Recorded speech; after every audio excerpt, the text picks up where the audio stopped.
বন্ধুরা, চলে এলাম আবার আজকে একটা নতুন একটা ভিডিও নিয়ে। তো কালকে তোমরা অবশ্যই খেলাটা দেখেছো, ইন্ডিয়া ভার্সেস সাউথ আফ্রিকা খেলাটা দেখেছো।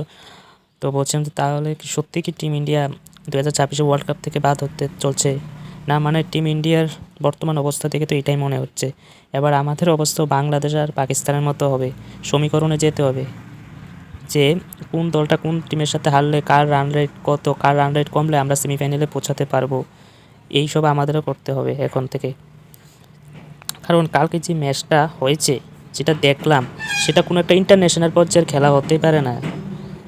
সেটা মনে হচ্ছে কোথাও একটা গলি ক্রিকেটের খেলা, মানে একের পর এক উইকেট দিয়েই যাচ্ছে, একের পর এক উইকেট দিয়েই যাচ্ছে ইন্ডিয়ার টপ অর্ডারের ব্যাটার কোনো কাজই করতে পারলো না কালকে। আর সাউথ আফ্রিকা এটা বুঝিয়ে দিয়েছে যে আমরা 2024-এর টিম নয়, আমরা এখন স্ট্রং হয়ে গেছি। আর আমরা সব ভারতবাসীরা এটাই ভাবছিলাম যে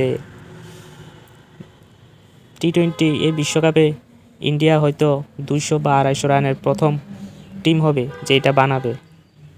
কিন্তু আমরা এখন দেখতে পেলাম যে 150 বানাতেও টিম ইন্ডিয়ার অনেক কষ্ট হয়ে যাচ্ছে। আমাদের টপ অর্ডারের 4জন ব্যাটার কোনো কাজই করতে পারলো না। অভিষেক শর্মা ব্যাটিং করাই ভুলে গেছে, তার কনফিডেন্সে হারিয়ে গেছে। এমনটা মনে হচ্ছে যে অভিষেক শর্মার সামনে পার্ট টাইম বোলার এসে তার উইকেট নিয়ে যাচ্ছে, পার্ট টাইম বোলারের সামনে তার পা কাঁপছে।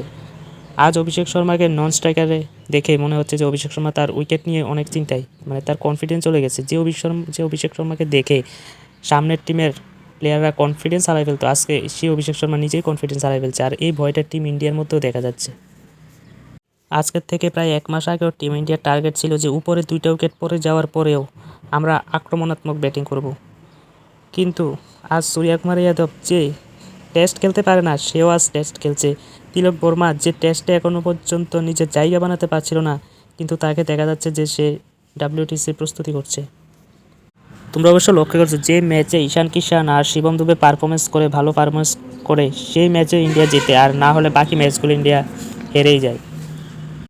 আর বাকিটা করেছে গৌতম গম্ভীরের গ্রেট ডিসিশন, বাকি কাজটা করেছে।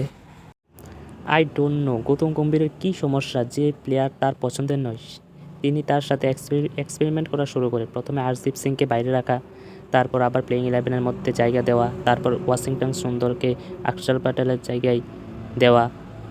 আমি এটাও বলতে চাই না যে ওয়াশিংটন সুন্দর খারাপ প্লেয়ার, ওয়াশিংটন সুন্দর একজন ভালো প্লেয়ার, কিন্তু অক্ষর প্যাটেল ওয়াশিংটন সুন্দরের থেকেও একজন ম্যাচিউর প্লেয়ার, একজন পরিপাক প্লেয়ার।